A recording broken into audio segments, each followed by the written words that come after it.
தீமையை தடுக்கின்ற செய்தி ஏதாவது போட்டு வைங்க, உடனே பதில் சொல்றவன் யாரு தெரியுமா? பாதி கிடையாது, தர்காவளி பாட்டுக்காரன் கிடையாது. இவன் ஓடி வந்து இடையில வருவான். பாய் தர்காவுக்கு போகாதேன்னு சொல்லுங்க, நீ சிறுக்கு வச்சுட்டேன்னு சொல்லாதீங்க. இவன் வருவான் மான்னு தூக்கிட்டு, பாய் தாயத்து கட்டாதீங்கன்னு சொல்லுங்க, அதனால முஸ்ரிக்குன்னு நீங்க சொல்லாதீங்க. சொர்க்கத்துக்கு போவான் நரகத்துக்கு போவான் அது அல்லா பாத்துக்குவான். நீங்க தேவையில்லாத விளையாண்டு இதே இந்த மீன்பிடி வாசி நரகத்துக்கு போனா அழிஞ்சானே அவன மாதிரியே பேசுவார்கள் இவர்கள். இவனுடைய குடைச்சல்னாலதான் கெட்டவனும் ஏற்றுக்கொள்வதற்கு யோசிக்கிறான். இந்த குடைச்சல் இவர்கள் முடியலனா, உனக்கு இந்த கொள்கையை ஏற்று செயல்பட சக்தி வரலனா, தைரியம் வரலனா சும்மாவது இருங்க. தயவு செய்து இந்த சத்திய பிரச்சாரம் செய்பவர்களை கொச்சைப்படுத்தாதீர்கள். இப்படி மக்கள் மன்றத்தில் குர்ஆன் சுன்னாவோடு அந்த சூனியம் என்ற நம்பிக்கையில இணை வைத்துக் கொண்டிருக்கிற சஹாபாக்கள் என்ற புது மார்க்கத்தை இணைத்துக் கொண்டிருக்கிற, மார்க்கத்தில் இருக்கின்ற ஹதீஸ்களை அலட்சியப்படுத்தி அவமதித்து பேசிக் கொண்டிருக்கிற, மார்க்கம் தடுத்திருக்கின்ற காரியத்தை செய்வதற்கு மார்க்கத்தை வளைத்து பிரச்சாரம் செய்கிற, எப்படிப்பட்ட வளைப்பு? ஏன்டா போய் வரதட்சணை சோறு திங்கிற?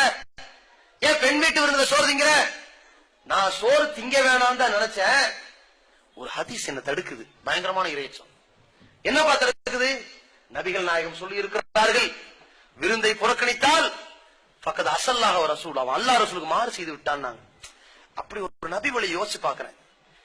வரதட்சணை பாவம் தான், ஆனா அவன் கூப்பிட்ட விருந்து சொன்னான், அதுக்கு நான் போலன்னா ரசூல்லாவுடைய மாறு செஞ்ச மாதிரி ஆயிரணுங்கிற ஒரு கவலை, அதனால போய் சாப்பிட்டு வந்துட்டேன். சாப்பிட்ட ஒரு பிளேட் பிரியாணிக்கு ஆதாரம்.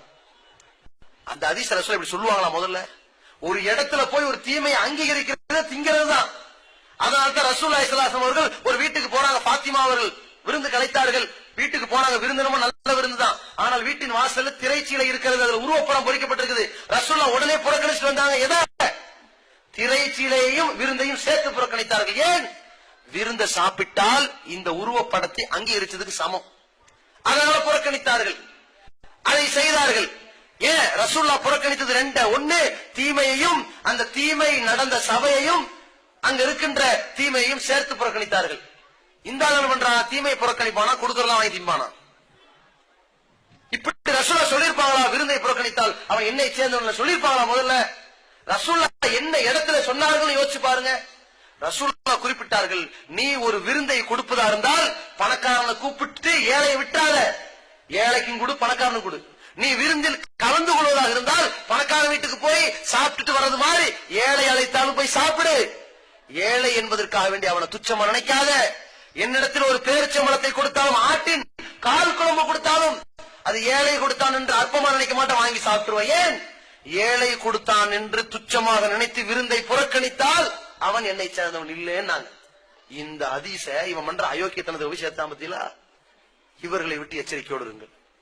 நாம் தெளிவான மார்க்கத்தில் இருக்கணும். உண்மையான ஈமானின் சுவை ரசூலுல்லாஹ் சொன்னார்கள், சலாசுன் மன் குன்ன ஃபீஹி வஜத ஹலாவத்தல் ஈமான். மூன்று விஷயங்கள் இருக்கிறது, யாரிடத்தில் இருக்கிறதோ அவன்தான் ஈமானுடைய முழுமையான சுவையை உணர்ந்து கொண்டான். அது என்ன மூன்று விஷயம்? அல்லாஹ்வும் அவருடைய தூதரும் தான் அவருக்கு மிகவும் விருப்பத்திற்குரியவராக இருக்க வேண்டும். உலகத்துல வேறு யாராக இருந்தாலும் சரி, அப்புறம் தான். இரண்டாவது என்ன? ஒரு மனிதனை நேசிப்பதாக இருந்தால் அல்லாஹ்வுக்கும் அவன் தூதருக்காக நேசிக்க வேண்டும். மூன்றாவது என்ன? ஒருவனை வெறுக்க வேண்டும். எப்படி? அல்லாஹ்வுக்கும் தூதருக்கும் மாறு செய்தவனை அவன் நரகத்தில் தூக்கி எறியப்படுவதை போன்று நினைத்து அவனை வெறுக்க வேண்டும். தீக்குண்டத்தில் எரியப்படுவதை போன்று வெறுப்பதை போன்று, அதை பார்த்து வேதனைப்படுவதை போன்று இவனை தீமை விட்டு தடுப்பதற்கு துடிக்க வேண்டும். இப்படிப்பட்ட பண்புள்ளவன் தான் ஈமானை பரிபூர்ணமாக அடைந்தான் என்று ரசூலுல்லாஹ் சொன்னார்களே, அப்படி அடைபவன் தான் மிக தெளிவான ஒரு தௌஹீத்வாதி. அப்படிப்பட்ட தௌஹீது கொள்கையில் நீங்கள் இருந்தால் இந்த ஜமாத்துல இருங்க.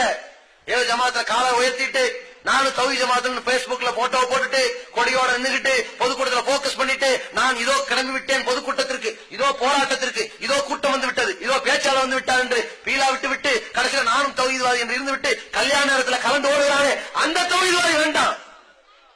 தன்னுடைய தகப்பனார் இணை வைத்த நிலையில அவருக்கு ஜனாசா அடக்கம் பண்ணுகிற பொழுது ஈமானில் பலகீனம் அடைகிறானே, இப்படி ஒரு தௌஹீத்வாதி வேண்டாம். கடைசி வரைக்கும், சாகும் வரைக்கும் இந்த கொள்கைக்காக வேண்டி என்னுடைய உயிர், என்னுடைய உடல் ரெண்டு துண்டானாலும் சரி, என் இறைவன் ஒருவன் என்பதில் நான் உறுதியோடு இருப்பேன். அதை எடுத்துரைப்பேன், அதற்கு மாறு செய்பவர்களை எச்சரிப்பேன், அவர்களை அதை விட்டு காப்பேன், தடுப்பேன் என்று ஏகத்துவத்தை மொழிந்தவர்களாக வாழ்ந்து மரணிக்கக்கூடிய தௌஹீத்வாதிகளாக வல்ல இறைவன் நம் அனைவரையும் ஆக்கிருவானாக.